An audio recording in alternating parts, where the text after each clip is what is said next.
I would prefer to start a team today with Tyrese Haliburton over De'Aaron Fox. Dave, 60 seconds is on the clock. Well, this one is unfortunately a little bit of a no-brainer. As much as I appreciate De'Aaron Fox, I do think he's a guy who, as long as the Kings continue to improve, will be in MVP conversations, especially with his clutch play. I think that when you look at what Tyrese Haliburton was doing this year already, he is an MVP candidate currently. He's just slightly ahead of De'Aaron Fox, a little bit younger. I just think he's a guy that you can more easily build around because he makes the players that he plays with so much better. De'Aaron Fox on his own, excellent scorer, gets downhill, does create shots for others, but not in the same way that Tyrese Haliburton does. Haliburton's got an opportunity. He could be a 30-point a game night and like a 12 assist a night guy. I mean, he's that level of offensive player. You worry about the defensive end with him, and this is where I give De'Aaron Fox so much credit because I do like him so much as a player. But as long as Indiana, I mean, when you look at what they've been doing, they're building a team that's Time. weaknesses. Jay, 60 seconds on the clock. Fox is just a better scorer. Fox has more to his offensive game. He's a better driver. He's able to get into the paint and finish in a way that Tyrese Haliburton just isn't. Now, Tyrese Haliburton, one of the most gifted passers in the league. He has led, the best offense this season. Fox did the same thing last year in Sacramento. He was the driving force of that. He was the guy pushing the pace. He was the guy finding everybody. That Sacramento team wasn't particularly talented, and Fox led them to the best offensive rating in NBA history.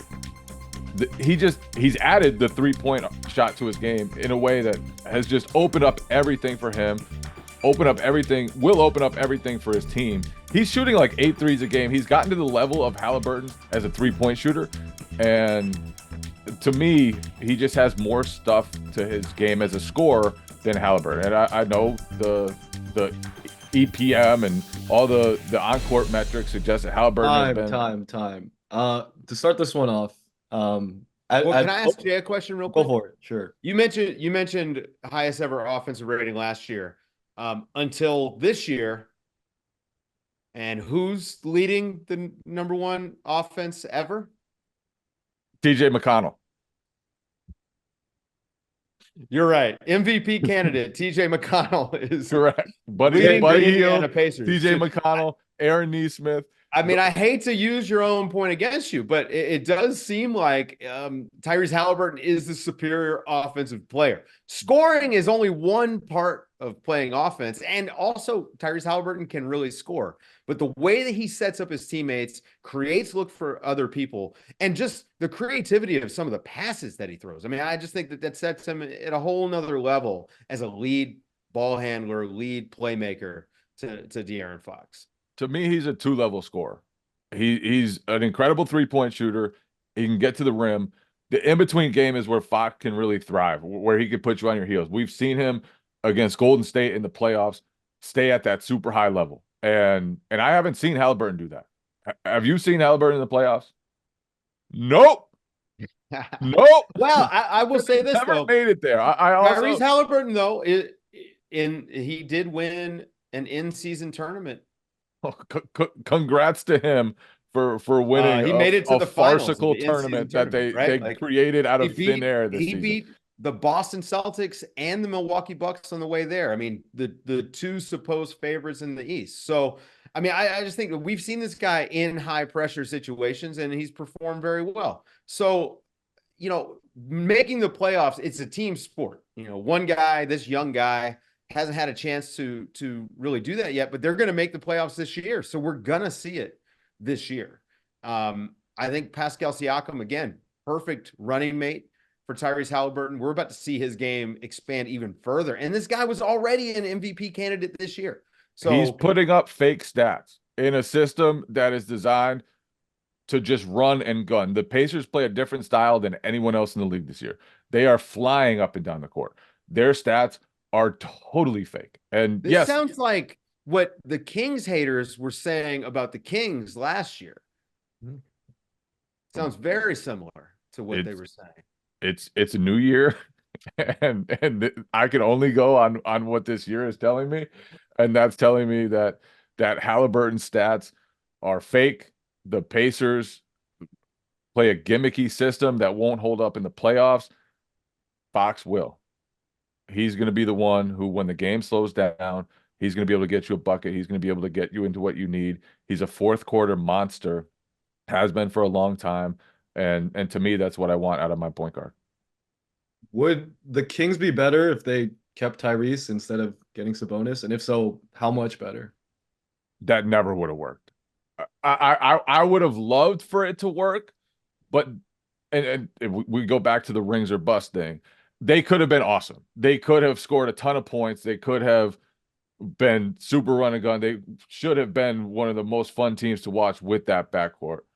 But when you have two guys that are not just small, but also kind of thin, frailer guys for NBA relative to the rest of the NBA, I just don't think you would have been able to cobble together enough defensive firepower around those guys. I would have loved to see him try it, but that duo long term, each of those guys flourished as soon as they got away from each other, and I don't think that's at all a coincidence. I just want to point out, you brought up Haliburton and haven't seen him in the playoffs. And we did see De'Aaron Fox, but now would I have traded him for Sabonis? I don't know. Well, yeah, there you go. Now I pulled up the stats here from last year's playoffs, and while he did score 42% from the field, 33% from three. This is high volume. And what did Haliburton do for De'Aaron Fox? What did Haliburton do? He's also a much better 3-point shooter now than he was last year. That 33% was right around what he was for the regular season. Now he's added the 3-ball to his game, and that's going to open up everything else for him too. And you have to respect him now. He's not just shooting 38.6% from three. He's doing it on high volume, about 8 threes per game. This is teams used to beg him to shoot to try to take away his drive. Now you have to be up on him. And that's a huge difference now between Fox. He's really improved a ton as a shooter, one of the most improved shooters in the league. Just so we get a little bit more clarity on each of your answers to this.